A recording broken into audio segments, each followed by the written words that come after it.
This project will divert the water and protect your homes. We need your support to make this work. You cannot dump that soil here. We have laws to protect this land, and we will enforce them. For years, this creek had been part of my property and part of my daily life. Then one morning, I heard heavy machinery where there should have been nothing but running water. The sound of a diesel engine kept getting louder. I grabbed my jacket and walked toward the creek to find out what was happening. When I reached the creek, I saw a dump truck carrying tons of dirt and rock.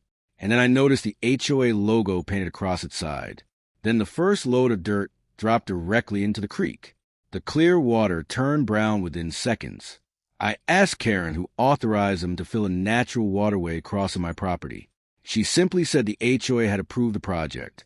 The residents started recording everything on their phones. For the first time, Karen looked less confident. Within minutes, the water stopped flowing normally. It began backing up behind the new dirt barrier. I didn't argue with anyone or touch the equipment. I documented the creek, the trucks, the workers, and every load of material.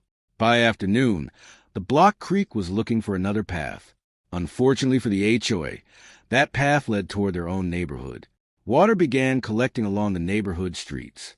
People who had supported the project suddenly started asking questions. Karen blamed the weather, but the rainfall wasn't unusual, and the timing was impossible to ignore. I contacted a licensed environmental engineer and showed him my documentation. He agreed to inspect the creek and the drainage changes.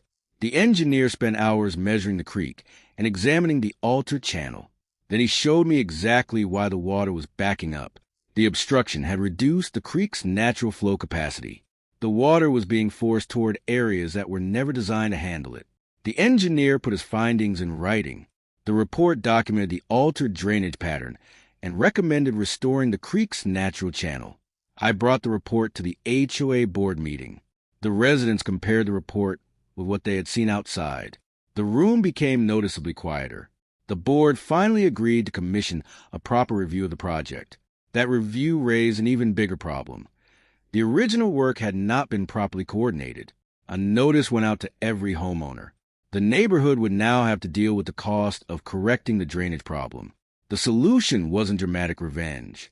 It was simple: restore the creek properly and prevent the same mistake from happening again. Professional crews began removing the material from the creek. Every load was handled according to the restoration plan. Slowly, the creek began moving the way it had before. For the first time in weeks, the water sounded normal again. The restoration wasn't free. The HOA had to cover the costs created by the project they had approved. Homeowners weren't interested in blaming one person anymore. They wanted better procedures, professional oversight and accountability before another project was approved.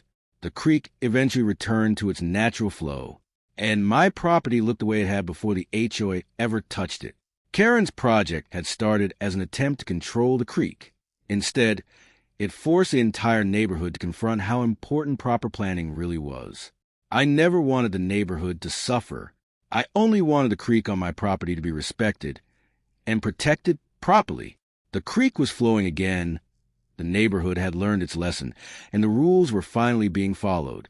If you enjoyed this HOA story, like, subscribe, and tell me where you're watching from.